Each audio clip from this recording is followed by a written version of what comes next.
رب زدنی علما وقولوا للناس حسنا۔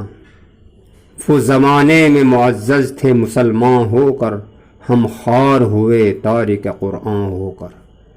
اشاعت دین کا اہم مرکز، صدیقی بیانات۔ السلام علیکم ورحمۃ اللہ وبرکاتہ۔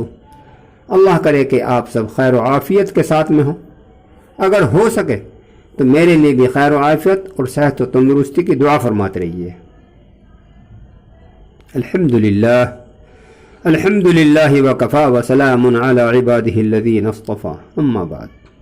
قال اللہ تعالی اعوذ باللہ من الشیطان الرجیم یا ایہا الذین آمنوا کتب علیکم الصیام کما کتب علی الذین من قبلکم لعلکم تتقون، صدق اللہ العظیم۔ سامعین، اس ویڈیو میں 10 محرم الحرام کے تعلق سے عرض کروں گا، نہایت ہی توجہ کے ساتھ میں سنیں، اس ویڈیو کو آخر تک سنیں۔ 10 محرم کو ہم نے دوسروں کے دیکھا داکھی یا از خود بہت زیادہ اہمیت دے دی، جو دین میں تجاوز ہے، اور دین میں تجاوز کرنا گمراہی ہے، اور گمراہی جہنم میں لے جانے والی ہے، جو آخرت کے لیے انتہائی خسارے کی بات ہے۔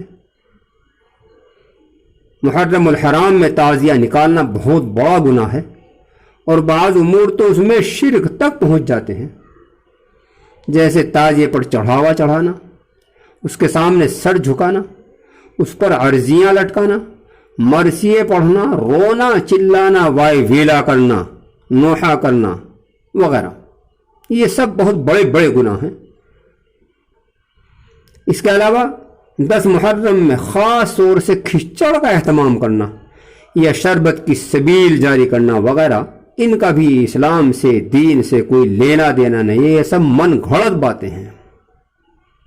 بعض لوگ تصور کرتے ہیں، خیال کرتے ہیں، بلکہ یقین کرتے ہیں کہ شربت کی سبیل جاری کرنے سے، لوگوں کو شربت پلانے سے کربلا کے پیاسوں کی پیاس بجھے گی۔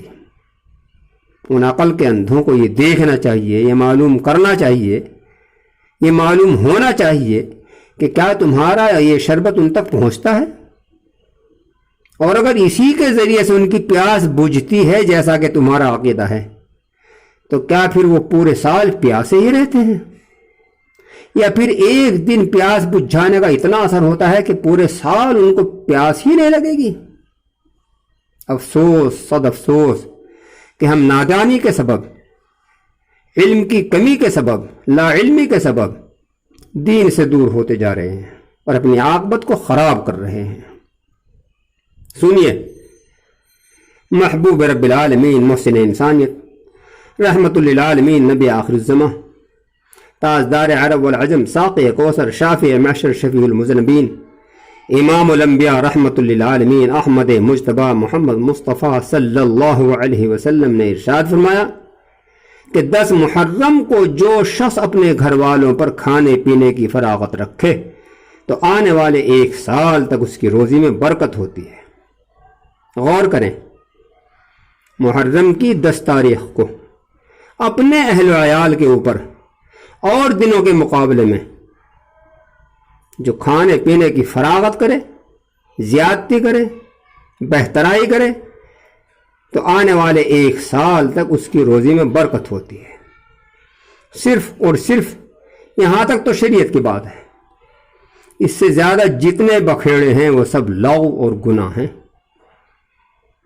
اور سامعین، جب اللہ رب العزت کی وسعت کے تحت میں ہم نے اپنے گھر والوں کے اوپر اور دنوں کے مقابلے میں کھانے پینے کی چیزوں میں فراغت کی، زیادتی کی، بہترائی کی، اللہ کا فضل و احسان ہے، تو ایسے موقع پر اگر ہم بنیت ثواب غربا کو بھی اس کھانے میں شریک کر لیں، شامل کر لیں، تو بہت اچھی بات ہے، لازم نہیں، بہتر بات ہے۔ اپنے گھر پر غربا کو بلا کر کے کھانا کھلا دیں یا ان کے گھر پر پہنچا دیں، بات ایک ہے۔ محرم کی 10 تاریخ میں بس اتنا عمل ہے، اس کے علاوہ کچھ نہیں۔ اس سے آگے چلیے، ابتدائے اسلام میں عاشورے کا روزہ یعنی 10 محرم کا روزہ فرض تھا، لیکن نبی علیہ الصلاۃ والسلام کے مکۃ المکرمہ سے ہجرت کرنے کے بعد جب مدنی زندگی میں سن 2 ہجری میں رمضان مبارک کے روزوں کا حکم آ گیا کہ 1 مہینے کے روزے فرض کر دیے گئے،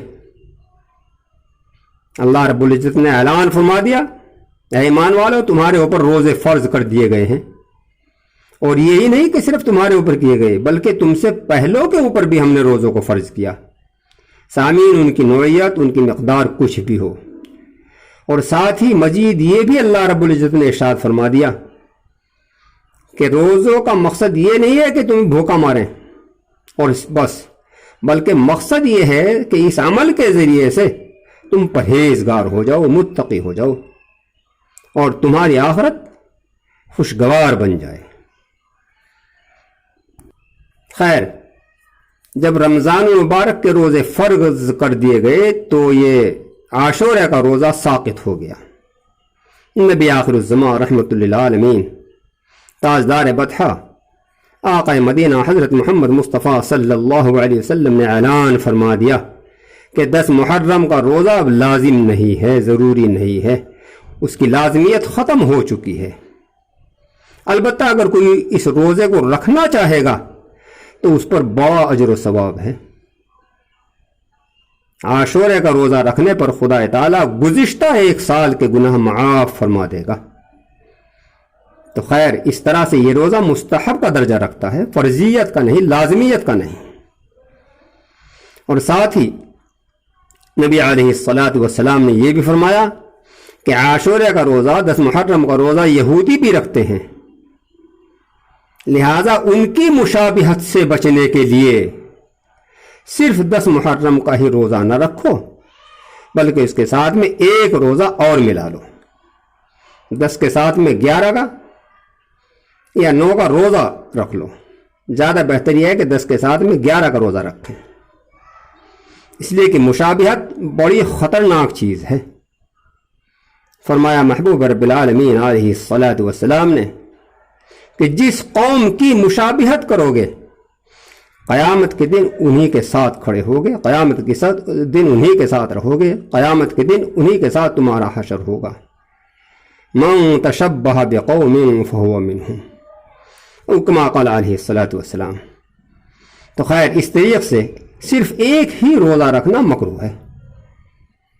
سامعین کرام، دیکھنے میں کیسا ہی عمدہ کام ہو، کیسا ہی اچھا ہو، اگر دائرہ شریعت میں ہے تو اس پر بہت بڑا اجر ہے، بھلے ہی معمولی سا عمل ہو۔ اور اگر صحابہ کرام کی زندگی میں وہ کام نہیں ہے تو وہ لغو ہے، بے سود ہے، بے فائدہ ہے۔ لہذا لازم ہے، ضروری ہے کہ ہم عین اس موقع پر فرمان رسول صلی اللہ علیہ وسلم کے مطابق ہی عمل کریں، اس میں زیادتی نہ کریں، من گھڑت نہ اختیار کریں، اپنی ذاتی رائے کے اوپر عمل نہ کریں، رسم و رواج کو بالکل ترک کر دیں۔ یا اللہ ہمیں توفیق عطا فرما، آمین۔ آخر میں یہ ہے کہ میرا یہ چینل ابتدائی مراحل میں ہے، آپ یہ خیال نہ کریں کہ ہم نے تو چینل کو سبسکرائب کر رکھا ہے، بلکہ وہ الصدیق دینی چینل تھا جس سے آپ مستفید ہوتے رہتے تھے اور آپ کی ہمدردی اس کے ساتھ میں برابر جاری رہتی تھی۔ یہ دوسرا چینل صدیقی بیانات ہے، لہذا انہی ہمدردیوں کے تحت میں پہلی فرصت میں اس چینل کو سبسکرائب کر لیں اور ساتھ میں ظاہر ہونے والی گھنٹی کو بھی دبا دیں اور آل نوٹیفیکیشن کے اوپر بھی ٹچ کر دیں، تاکہ میری طرف سے جاری کردہ ویڈیوز بر وقت آپ کو دستیاب ہوتی رہیں اور آپ اسی طرح سے فیض یاب ہوتی رہیں۔ اگر ہو سکے تو اس ویڈیو کو لائک بھی کر دیں، اور ہاں، بنیت ثواب جاریہ، اس ویڈیو کو اپنے متعلقین کے ساتھ میں بھی ضرور شیئر کر دیں۔ آپ کے اس عمل سے انشاءاللہ آپ کو اجر عظیم حاصل ہوگا، آپ کو صدقہ جاریہ کا ثواب حاصل ہوگا۔ جزاکم اللہ، وآخر دعوانا الحمد للہ رب العالمین۔